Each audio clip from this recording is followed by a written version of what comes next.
I'll go. There we are. Congratulations, we made it. Welcome to Monday. Excited to be here, excited to be sharing, excited to see so many wonderful, beautiful people already. We're just, as always, going to wait for the last few people just to arrive in the room, get themselves ready. Abby, thank you for being here. Colin, as always, appreciated. Fabienne, wonderful to see you again. Tim, Victoria, thank you so very much. I'm just looking down here at the list of people coming into the room. It's Monday. It's beautiful weather outside. I hope you have sunshine where you are. So you give it 30 seconds. Good afternoon, Darren. On a scale of 1 to 10, for all you wonderful people that are here, how are we feeling about this week? 1, terrible, 10, fully, primed, ready to go. How are we feeling about this week? Got some 10s, got some 8s, strong 9. Nice, strong 9. What's stopping it from being a 10, Victoria? If it's a strong 9, what would make it a 10?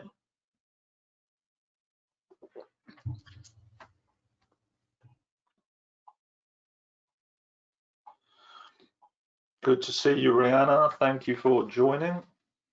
I hope I pronounced that right. Not having so many back-to-backs. Agreed. We've talked a little bit about that inside the time management side of things. Let's just make sure, one thing we can be making sure of is giving ourselves a little bit of breather to decompress from one meeting and declutter, and then get those things off, captured on the right lists and stored in the right way, and then give ourselves a few minutes to get to the next session. So actually we've got a clear mind.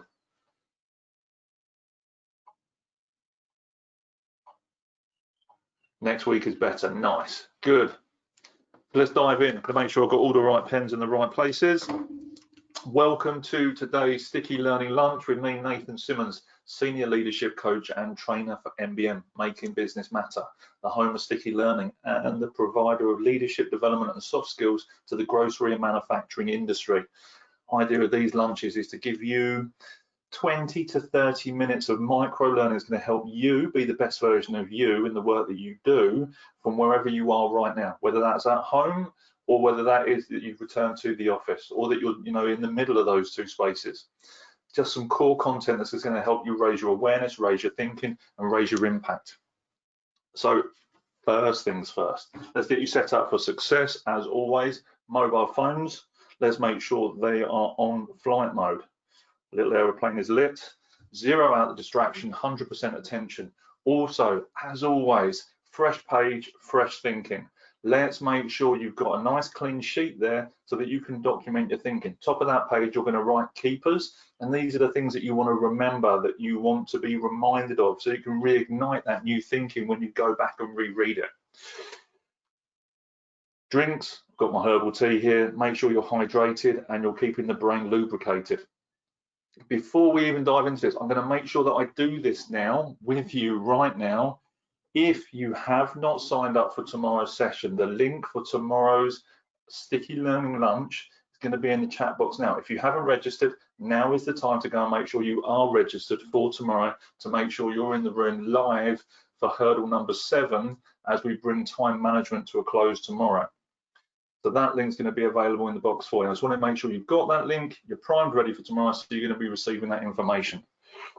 Where are we going? I think that's everything. I think we're prepped for today's session. What are we covering today? This is hurdle number 6 of the time management training session, which is all about scheduling. And it's all about making sure that you're getting the right things in the right places so that you can take the action at the right time, or be reminded to take the action at the right time. Quick flow through what we've already covered. I'm going to do this quite small because I've got quite a bit to cover up here. We've got capturing. These are the points where the information comes in, whether that's our email, a text message, whatever is coming in. The next thing here, he says, is emptying. Making sure we're clearing our capture points. We have deleting, is making sure that we're stopping things from coming into that flow if we don't need it because it's wasting our time, or making sure we're removing things that don't need to be there. Emptying then comes down to listening, making sure that we're taking things off of here and putting them into the relevant lists so we know where they are to take the action. In here, we then have storing.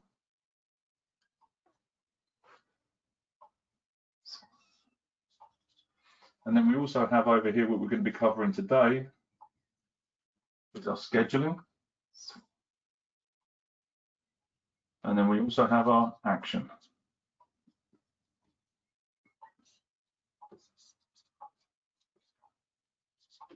So as the saying goes, all roads lead to Rome, but when it comes to time management, all roads lead to action.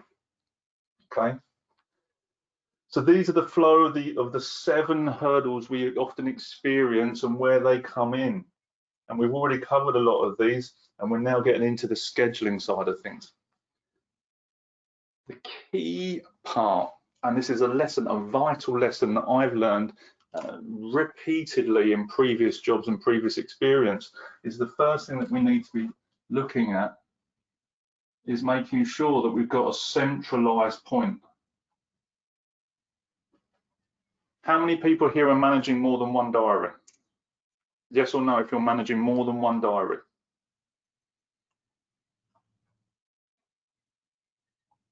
Yes, home and work, good. Yes. Yes, good. Lots of yeses. Who here is managing them on separate systems? So both of those diaries, those calendars, are completely separate of each other. Yes or no? Yes, yes. Who here then has experienced a challenge in those where you've forgotten to put one thing on the other and you've caused yourself a double booking? Yes or no? Yes, yes. And it is frustrating, because you know it's your own actions that have caused this to happen. It was an oversight caused by yourself in this. There is no one else to blame. It's because you then feel you maybe let the other person down because of that lack of foresight, or the ability to sync those two elements. Who here's experienced these emotions coming up when they've been in this experience? Yes or no? It's painful, and it's a painful lesson to keep learning. So what we talk about is, or the ideal is, that we have our capture points, we empty them, and when we want to get them into a schedule, that we have a centralized point where we can see everything that's going on. We want to give ourselves as much support as possible in making sure that we can take all the actions we need to get done. The moment that we start to separate things and we start to pull them apart, it becomes just that little bit more difficult, because we're having to constantly look at 2 things and try and calibrate what's going on to make sure we take the right action. Does this make sense so far?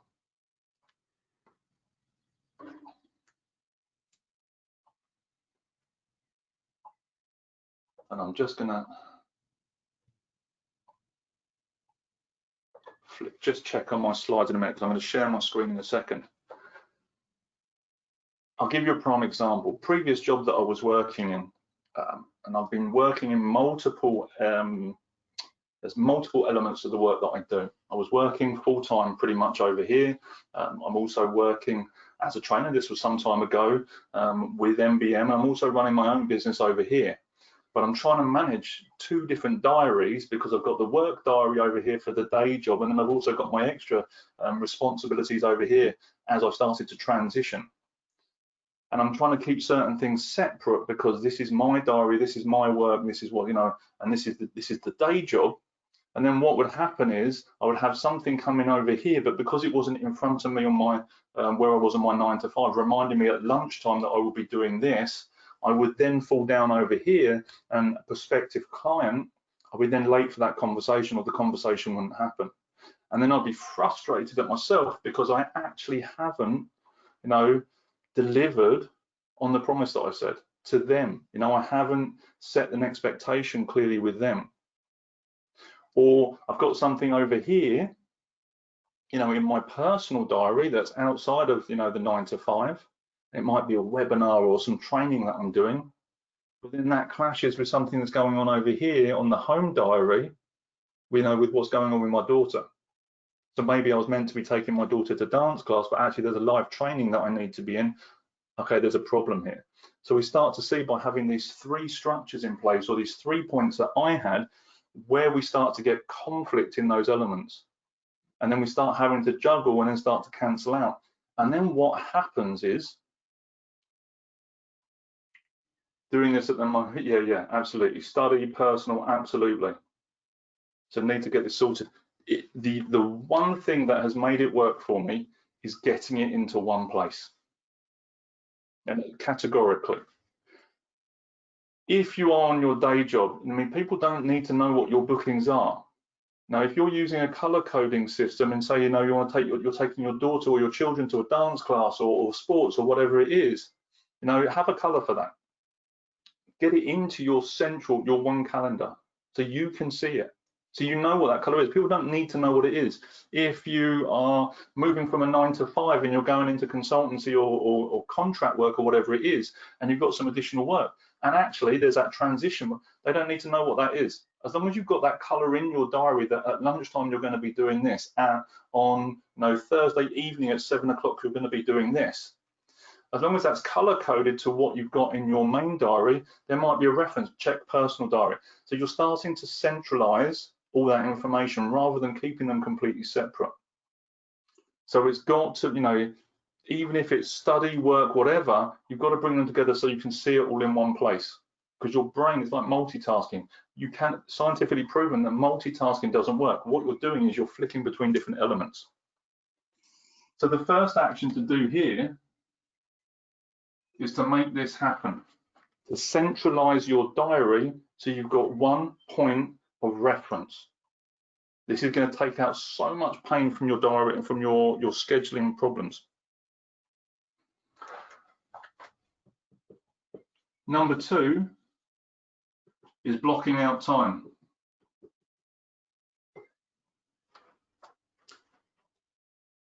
What is your diary mostly full of? Open question for all of you right now. What is your diary mostly full of right now?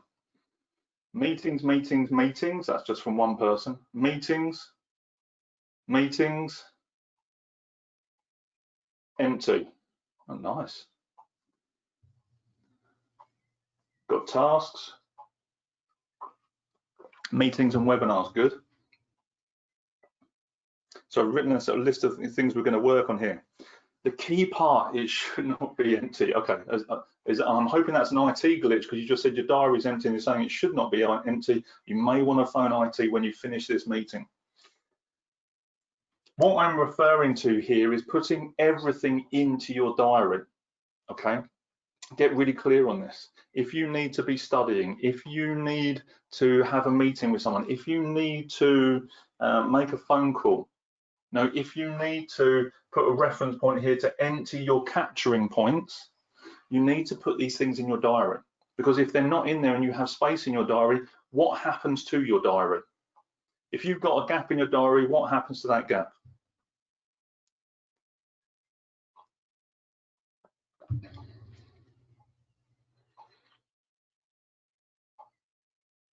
Someone fills it, filled by others, it's wasted. That's a good shout.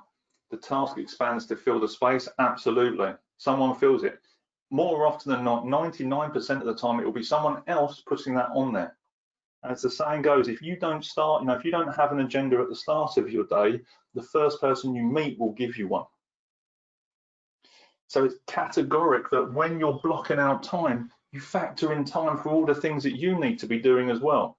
So it might, like I say, it might be study, it might be preparing for that meeting, it might be preparing for that project. It might be making sure you've got enough time to get to the next meeting. But when you start to block out the time, you can then start to reprioritize what's going on for you and make some decisions based on how you're controlling your schedule, not how you're leaving it open so someone else can control it for you. Hope this is making sense, and we're starting to see how we can shift things a little bit just to get a bit more control on what we're doing on a day-to-day basis. So the questions I've got written down here, I'm going to share my screen with you. So let me know if you can see it. So what we got here is these are the checkpoints for your storage from the last conversation. So you can go through, make sure, you know, this is, I'm putting this up to remind you, listening back to the last session that we did Thursday last week, checking to make sure that you're checking your, or double checking your storage points, what's right, what's working, the frequency of checking them. If not, remove them, amalgamate them. Then we're going to move on. So which diaries have you removed? So this, the idea is, if you've got more than one diary, and I'll give you a way this does work in a second, is remove those multiple diaries, or make sure that they're synced and they are centralized. So if there's stuff on your Google, making sure that it is, you know, they do transfer across. The next question I'm going to ask you comes out of the white paper. So I'm going to drop a link in there for the time management, the 7 hurdles of time management white paper. You've got it. We're going to give you the link for that. You can download it. It's got all these tables and these charts in here, so you can go through all of these questions and really build your time management skills. Is why are you on the payroll? You know, what is it you actually get paid for doing? What are the KPIs? Now, what are your key performance indicators that you're actually getting paid to deliver on? What are they? More often than not, when we're looking at KPIs, there'll be 3 fairly high level ones, which will be your prime responsibility, and everything else will kind of cascade from that and then feed into it. So have a think about this. You need to get clear on this. And if you're not certain, then you need to go back and look at your job description and your responsibilities. And if there's still vagueness in there, let's start to have a look at the projects that you're managing and leading. Have a conversation potentially with your manager or leader to really get into the nuts and bolts of that, to get, you know, that depth of understanding. You know, what are those key things that I need to be delivering on? And make sure it ticks the SMART box. Is it specific, measurable, achievable, relevant, or results focused and time bound? How are you supposed to measure this? The reason I ask this is because when you know the questions to this, you can start to then block out the time to work on the right stuff. And then you can start to factor in, well, actually, is this stuff relevant? Is this stuff making the boat go faster? Is this the stuff that, you know, if I get to the end of the year, if I've done this, all of this thing here, actually, when I get to the end of the year, is someone going to say good job, or why were you doing that?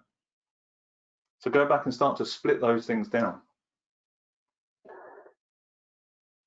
And then from here, you can start to understand what are your top 3 projects.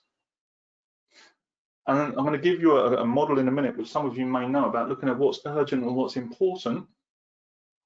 Because when you know why you're on the payroll and what those KPIs are relevant to, and what your top 3 projects are that are feeding those responsibilities and those obligations, contractual agreements, you can then start to prioritize what it is you're working on and what's going to take up that time, and what it is you're going to be blocking out your diary. So you've got those, you know, some of those key questions. Why are you on the payroll? Top 3 projects. What are they? And start blocking out that time, okay? Start getting really clear on where you're going to focus your energy so that you can get the best results for the job. And then you can start to work around all the other elements. Actually, what am I going to be doing here? Where do I need to be there? You're still on the bottom of that side, you know, stealth mode. I think in military terms, you know, that you've got stealth mode and you've got going dark. You know, when special operations are going in and they're going to infiltrate the enemy base and they're going to take out a target, they often talk about going dark. So they kill radio silence, they kill visual, they everything, and everything gets blacked out. When we start to understand what it is we're doing, you know, the projects that we're working on, the things that are most important, we can then start to create pockets of time where we're going to go and do that. And as I said, you know, what gets scheduled gets done. And the moment that you start your day with that agenda, you've got control over what's going on, because you can start to prioritize your actions and also prioritize the demands of other people. Because if that project you're working on has a deadline, or it's hyper important, or it's critical to the business mission, and someone else comes in and says, can you make me a cup of tea? You can start to weigh out far more easily, because you've got it in your calendar what you're working on to the demands of the other individual, and then you can marry those two up and start to ask some more questions. When we talk about going dark or going into stealth mode, it's about putting the time in your calendar so that you can go and get stuff done on your own terms. So right now, open question, conscious of time, but we're going to go anyway. Question for you now is, what's one thing that you're working on that you need to allocate some time to get done this week? In the question box, one thing that you need to allocate consciously and block out some time for to make sure you get done this week. What is it you're working on that needs your attention to it? Interview prep, revising training program during COVID, absolutely. Future growth and survival. Tender costing and market reports, nice. These things that are coming in, how much time have you already factored into your diary to actually take action on? CV review. Got to ask, you know, CV review, is it your own CV or is it other people's CV because they're applying for jobs? So it's about making sure that you've got time in your calendar to actually put this in. You know, if you need half an hour to look at 10 CVs with your highlighter pen, now is the time to book that half an hour in. Because the closer you get to that, you know, that moment, and actually something else comes in or someone else's priority overrides what you're doing, you know, you lose track on it as your email goes ping, a new action comes in and you forget what you were doing over here because you're now working on this, because you haven't prioritized it and blocked that time out in your calendar.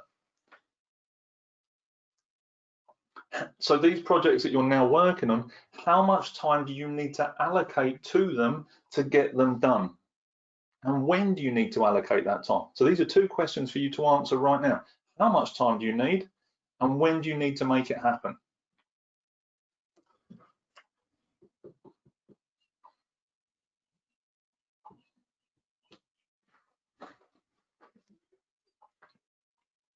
So number 3, while you're answering those questions, no, that's your dark mode, that's your stealth mode. What is your stealth mode?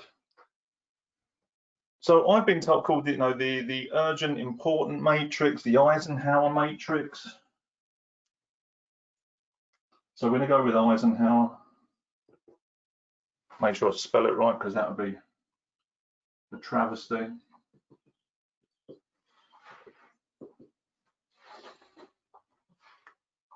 Couple of hours this week, sometime, absolutely.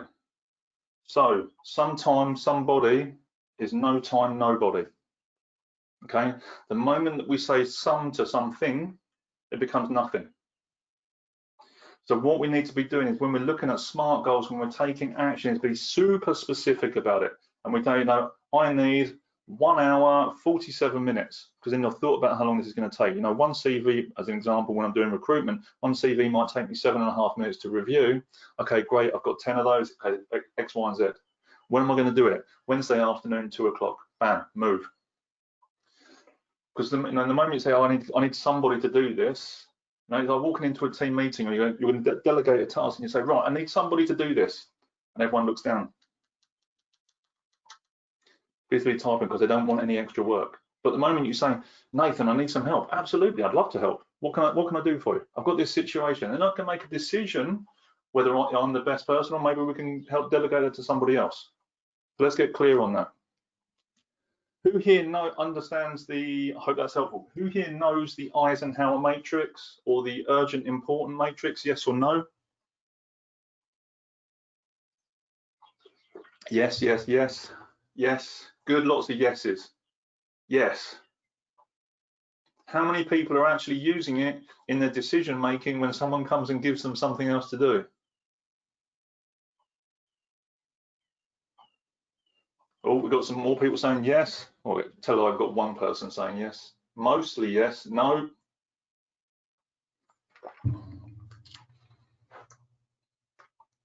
Sometimes, good. For those that maybe don't know it, let's just give it super fast. Urgent, not urgent. Handwriting's getting worse. Important, we'll abbreviate that, not imp.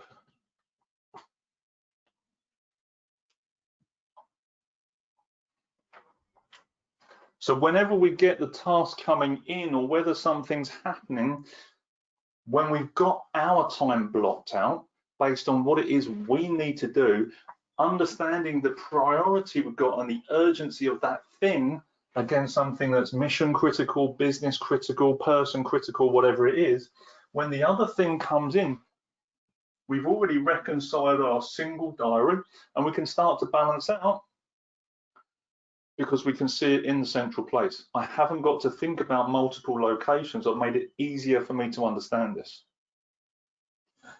Because I understand how much time I need to get a certain job done, when the other thing comes in, I can more quickly balance it and reconcile what it is that needs to happen here. This is the useful tool, but without this clarity up here, this starts to become redundant because we haven't got a clear train of thought on the first stuff that we're offsetting. And remember, what is it you're saying? When you say yes to something, what is it you're saying no to? And vice versa, then the opposite is true of this. But when someone else gives you something to work, your boss, your manager, and you say yes, what are you actually saying no to? So we need to go in and balance. So headline, he says, if it's urgent and important, you do it. If it's important and it's not urgent, you plan it. If it's urgent, not important, delegate. And if it's neither, eliminate. So you can balance up the weight of something as it comes in and put it into each of these boxes. Let's change this language a little bit so it matches up with what's going on with our time management flow. If it's urgent and important, it goes straight into the action pot, which we're covering tomorrow. If it's not urgent and it's important, we can schedule it. If it's not important and it is urgent, we can delegate it. So we can either get it onto someone else's list or get it into storage so we know that someone else is looking after it. We can have a look at it. And if it's neither, we can delete it and get it off our workload. Stop it from coming to us because it wasn't important, it's not urgent. Let's deal with this in a certain way. It might be we do some leadership development, we might do some coaching to stop that request coming into us again from that individual. So we eliminate it, we delete it. So clear actions, that's quite a lot. What has been useful? Well, I'm conscious of time. What's been useful from today's session? What have you taken away from today that is going to help you improve your time management?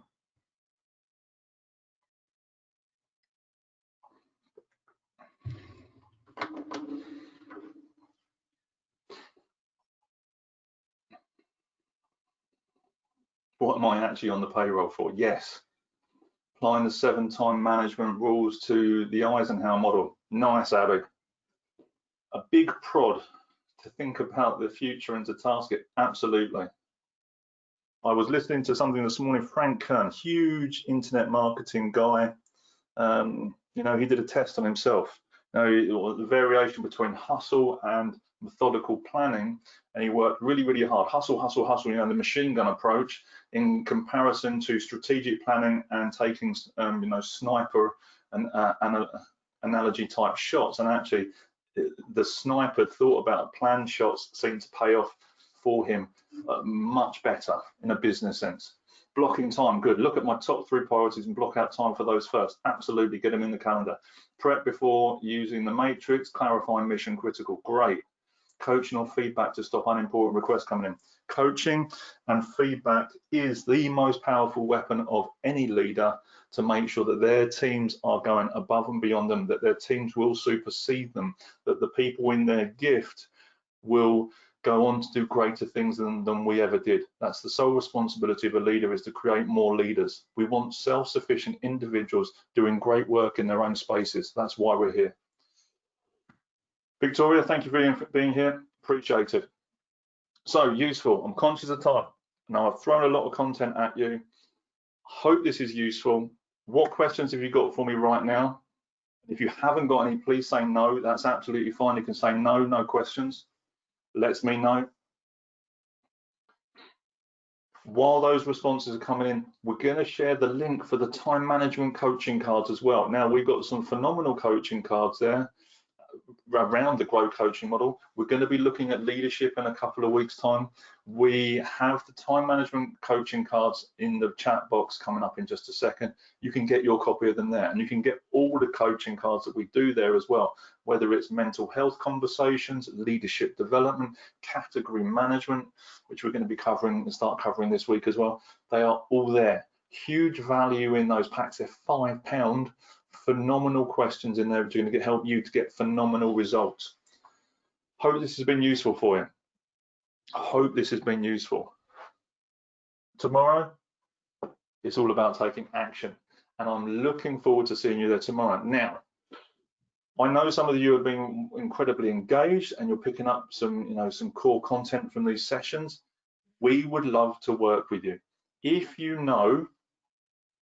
if your business would benefit from a conversation around Grow coaching, if your business would benefit from mental health conversations, if your leadership team would benefit from leadership development, one to many or one-to-one, now is the time to have some conversations with us, because we're here to support you make that shift. We're here to help you grow your business, and we're here to help you develop your teams with specialist expert skills that get results. So if you've enjoyed this lunchtime learning, this sticky learning with me and the rest of the team, reach out. Now is the time. Send us a message so we can support you and help you get that best result while we transition back to the office and go back into the brave new world that we're experiencing. Looking forward. So if that's good for you, please connect. Thank you. Thank you very much. Really appreciate it. Thank you very much for the feedback. Thank you, Colin. Everybody, I look forward to seeing you tomorrow. Have a lovely rest of your day. We're going to pick up number 7 of the hurdles, and I'll see you then. Thanks a lot.